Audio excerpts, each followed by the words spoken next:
China has long held the title of being the world's leading factory, evident in the clothes we wear, the gadgets we use, and various items in our homes, often manufactured or processed there. This reliance on China for manufacturing has been an integral part of the global industrial landscape. However, recent events have caused concerns for investors and analysts as China's manufacturing activity unexpectedly declined, with reports of a 40% drop in demand. The very foundation of China's economic success as the world's factory seems to be diminishing due to multiple factors, jeopardizing its GDP and global standing. Today, we will delve deeper into China's manufacturing crisis and its potential impact on the global power dynamics. Beyond just apparel and silk shirts, this crisis has far-reaching implications. Its effects are not an exaggeration. They have the potential to reshape the world order. Before we explore the details, a quick plea to support this video by hitting the like button, as it makes a substantial difference in video success. China has been an undeniable manufacturing force, responsible for almost 30% of global manufacturing output, surpassing the United States.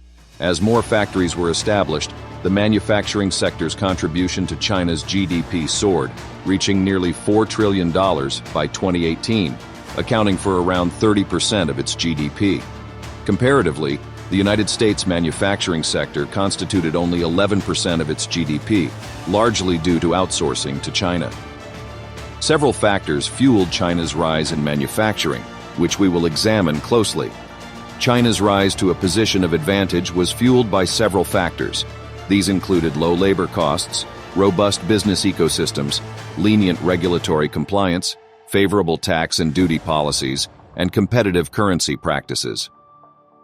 This combination created a perfect environment, making China an unbeatable global factory. As countries like the US opted to let China handle manufacturing due to cost effectiveness, it significantly boosted China's manufacturing dominance. However, it also had adverse effects on local industries, leading to closures and economic challenges in those countries. Now let's delve into the manufacturing crisis that China is facing. Before doing so, it's essential to understand how China's manufacturing prowess has transformed the geopolitical landscape. This understanding will highlight the significance of this crisis beyond mere economic troubles. China's remarkable economic success, largely driven by its manufacturing industry, has catapulted it to superpower status, reshaping global politics unlike any other country in modern history. From being a low-cost factory to a leader in advanced technologies, China revolutionized global supply chains. As a result, it now competes with the United States for international influence. China's diplomatic prowess has enabled it to become the primary trading and development partner for emerging economies in Asia, Africa, and Latin America. In Africa particularly, China has 4 strategic interests: securing access to natural resources like oil and gas, expanding its export market, gaining political legitimacy, and contributing to regional stability to protect its economic interests. In return, African governments seek political recognition, economic development through aid, investment, infrastructure projects, and increased trade with China. These diplomatic and economic partnerships have elevated China's international standing and influence, making it a key player in the global arena. China stands out in a manner that surpasses the United States in one significant aspect: its unique approach towards African nations, primarily driven by its abundant resources and booming manufacturing sector. Unlike conventional European and American aid packages, China engages with African countries on an economic level without imposing condescending notions of good governance. In contrast, U.S. aid often comes with political expectations, leading to accusations of favoritism towards certain African nations. China is also willing to fund high-risk and remote projects, which Western governments or companies generally shy away from. Undoubtedly, some corrupt politicians exploit this situation, benefiting personally from these packages. Nevertheless, the fact remains that China maintains a relationship with African nations based solely on its economic strength, which can be traced back to its manufacturing industry. China's ascent in manufacturing has bestowed upon it an economic advantage, elevating the country's status to an untouchable superpower. Many African nations have opted to borrow from China, recognizing the benefits of aligning with Chinese dominance on the global stage, even though it is not obligatory for them to do so. This dynamic advances China's global agenda. However, it has also raised concerns as countries increasingly rely on China's manufacturing industry for cheap goods, granting China significant leverage, which has at times been misused. Considering China's recent assertive international stance under the leadership of the CCP and President Xi, it is evident that China aims to project its power and aspirations more openly. This assertiveness is particularly noticeable regarding sensitive issues like Taiwan and territorial disputes in the South China Sea. China's military modernization has put the world, especially Asia and the United States, on notice about the geopolitical implications of China's economic might. In comparison to Russia, which has exhibited military aggression, some fear that China may utilize its economic and military strength similarly, possibly even in its ambitions towards Taiwan. Moreover, China's prominent position in the BRICS group has contributed to the destabilization of the existing world order, introducing debates about whether these changes will be beneficial or not. China's transformation of the geopolitical landscape would not have been possible without the economic power derived from its manufacturing industry, which has brought both economic benefits and leverage to the nation. Now, let's delve into the core of China's current manufacturing crisis and its potential implications. This part of the discussion promises to be particularly intriguing, so don't miss it. While you're enjoying the content, remember to subscribe to my channel, as a vast majority of viewers are yet to do so. Directly from the White House, the President of the United States has made a momentous announcement, unveiling new trade tariffs aimed at China, a country that has been a recurring theme in recent trade disputes. Trade tensions have flared up, and both nations are engaging in a back and forth of retaliatory measures. When assessing their economies in terms of purchasing power parity, PPP, China pulls ahead, adding to the strain between the two nations. In 2019, China's total exports reached a staggering $2.5 trillion, with the United States accounting for almost 20% of those imports. This lopsided trade relationship led the U.S. administration to impose a 25% tariff on selected Chinese goods. The trade deficits between the two countries further fueled the decision to levy these tariffs. Additionally, the U.S. implemented restrictions on China's access to high-tech products and foreign investments involving security concerns, citing alleged unfair commercial practices. This retaliatory exchange took a toll on the global supply chain and significantly impacted China's manufacturing industry. The trade war caused financial upheaval in the international markets, forcing both economic superpowers to approach their relationship with caution. Although the trade war has transformed into a Cold War of deep tensions and delicate diplomacy, the U.S.'s stance on China remains unwavering, with President Biden continuing and even strengthening previous policies. In particular, the U.S. has rolled out extensive restrictions on China's access to advanced semiconductors and equipment, seriously impacting the Asian giant's computing power for artificial intelligence. This move has deprived China of critical U.S. talent and disrupted its semiconductor supply chain. The consequences of this action are expected to reverberate throughout the years, leaving China behind other ambitious emerging nations. President Biden frames the U.S.-China conflict as a struggle between democracies and autocracies in the 21st century, further straining political ties. As a result, the U.S. and its allies are gradually reducing reliance on China for manufacturing, leading to shifts in money flow. This situation has complex ramifications, leaving China to grapple with its economic trajectory amid a changing global landscape. China currently finds itself losing support for its once dominant manufacturing sector, which has been the backbone of its economy. This loss of support has become the primary cause of the manufacturing crisis the nation is facing.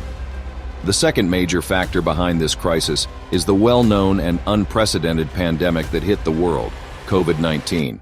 The pandemic has significantly reshaped the global business landscape, leading to factory closures and disruptions in China. When COVID-19 peaked, it triggered a shutdown of the global supply chain, severely impacting China's manufacturing sector, which heavily relies on producing goods for the world. The lockdown measures, along with the Chinese government's stringent policies to eradicate the virus, led to severe repercussions for the country's factories and economy. As factories attempted to reopen, the world had already shifted its focus, leaving China to grapple with the aftermath. The pandemic also exposed how much multinational companies depended on Chinese manufacturing. Many realized that their entire supply chain, from raw materials to production facilities, was heavily reliant on China. Consequently, many multinational companies began seeking alternative manufacturing locations to avoid similar disruptions in the future. This shift in micro-trends has been particularly noticeable since the height of the US-China trade war, during which companies from both countries faced the consequences of the conflict. As a result, numerous major companies started moving their manufacturing operations out of China in search of more stable business environments. The impact of this exodus has been significant, with China's export business stagnating in 2019 for the first time in decades.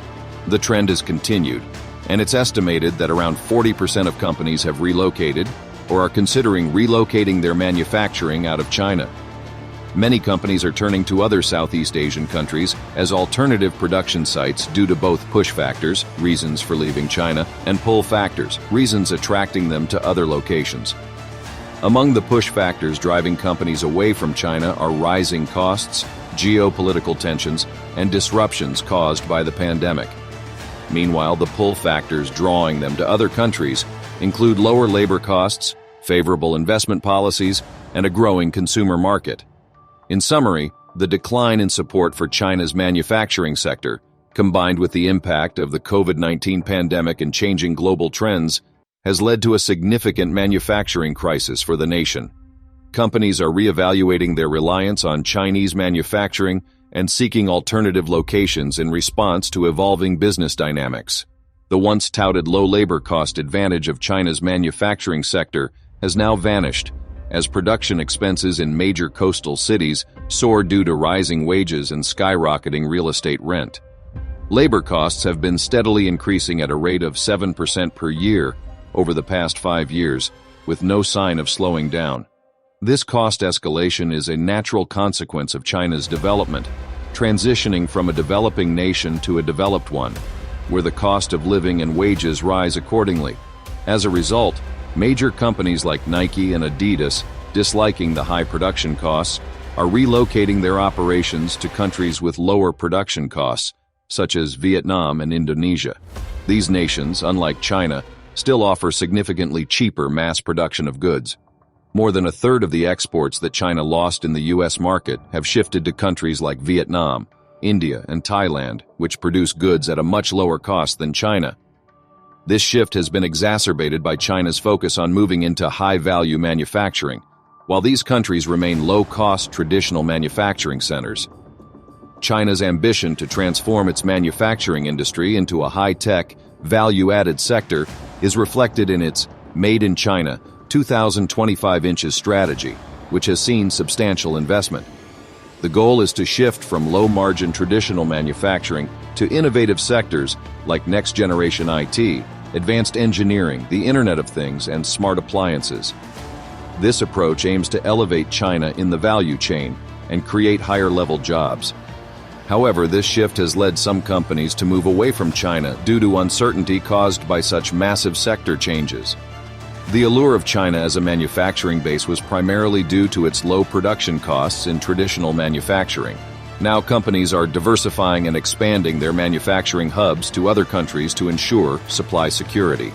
This trend not only diminishes China's position as the primary option for manufacturing, but also creates labor shortages as the nation's youth show aversion to traditional factory jobs. Indeed, China's economy faces a paradoxical situation, as a nation with over 1.4 billion people grapples with a labor shortage due to a lack of willingness among the upcoming generations to work in factories. This shift in attitudes is adding to the challenges and frustrations faced by manufacturers in China. The manufacturing crisis is partly driven by China's new direction and the evolving preferences of its workforce. In conclusion, while China's push towards high-value manufacturing aligns with its long-term goals, it has also caused disruptions in the short term as companies seek cheaper alternatives elsewhere. This shift in the manufacturing landscape highlights the challenges of managing a transition from traditional to high-tech industries, impacting China's position in the global manufacturing chain. The Ministry of Education in China, known for biased estimates, predicts a shortage of nearly 30 million manufacturing workers by 2025, surpassing Australia's population.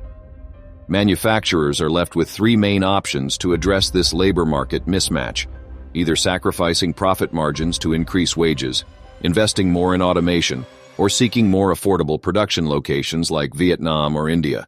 Internal pressures have also contributed to China's manufacturing crisis. The trade war, coupled with declining local industries and rising unemployment, has prompted developed countries to offer subsidies and tax incentives to encourage their companies to bring manufacturing back home, reducing reliance on China. Such shifts in sentiment and geopolitical factors have led to a change in consumer preferences, with 70% of Americans now preferring goods made in the United States.